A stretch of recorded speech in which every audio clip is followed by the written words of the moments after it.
Maria, to bang?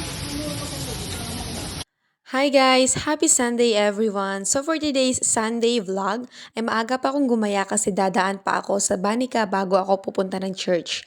Magpapadala kasi ako ng mga parcel guys papunta sa aming isla. As you can see, may karton kaming bit-bit ni Marle kasi sobrang bigat niyan guys. Buti na lang at sinamahan niya ako magpadala kasi may pinadala din siya. So may nagsabi sa akin nung nakaraan na kailangan ko na daw maghanap ng boyfriend kasi para may tutulong sa akin like videographer kasi vlogger-vlogger na nga ako, di ba? Charot. Siyempre kasi minsan nagpapadala ko ng mga parcels ko at sobrang bigat nun guys. Kailangan ko talaga ng tulong. Pero parang hindi naman boyfriend yung hanap ko guys, kundi kargador. Charot.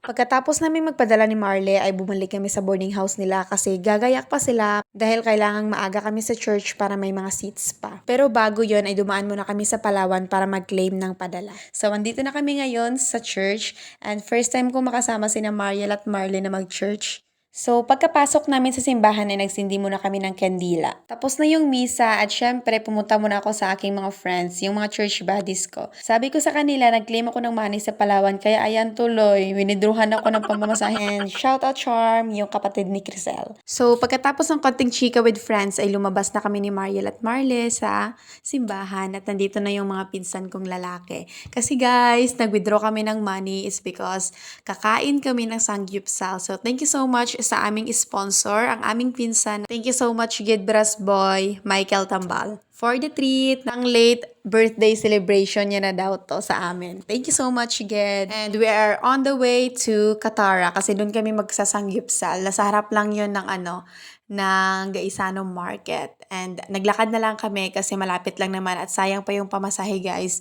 At sobrang hirap maghanap ng pera kaya naman tiis-tiis tayo at saka exercise na rin naman to. Nagdala na rin ako ng selfie stick para naman makapag-video-video kami at saka hindi sila satisfied sa video kaya naman sabi nila mag-take two daw. Kaya ayan, para daw marampay yung aming mga outfits. O binibini, ikaw ang napiling hahanapin bawat sandali ang iyong ngiti. Ito yung bonggang entrada guys, vlogger yung dati. Oh my gosh, tchadan! And finally, nandito na kami sa Katara. Kasi naman guys, pinaghandaan talaga ng mga tami namin to. Kasi naman hindi kami kumain ng lunch para naman masulit yung aming bayad na 199. And let's dig in guys! Siyempre, hindi makukumplito yung sangyupsal kung wala tayong hahalabin guys na mga damo-damo.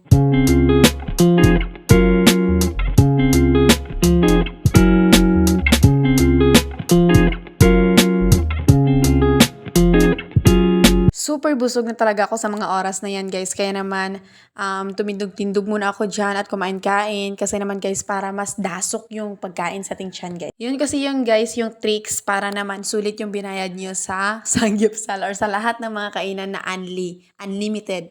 Para naman guys sulit yung mga binayad natin. Dapat daw pag busog ka na ay tumayo ka lang para daw bumaba yung mga kinain mo, tapos magugutom ka naman, tapos kakain ka na naman ng kakain. Kaya yan, kain ng kain lang. Sulit na sulit talaga yung 199 nyo guys kapag lamon yung hanap. Gusto ko pa naman mag-invest ng physical fitness pero sa kalagayan ko ngayon guys, taba yung na-invest sa katawan ko kaya naman konti na lang piggy bank na ako.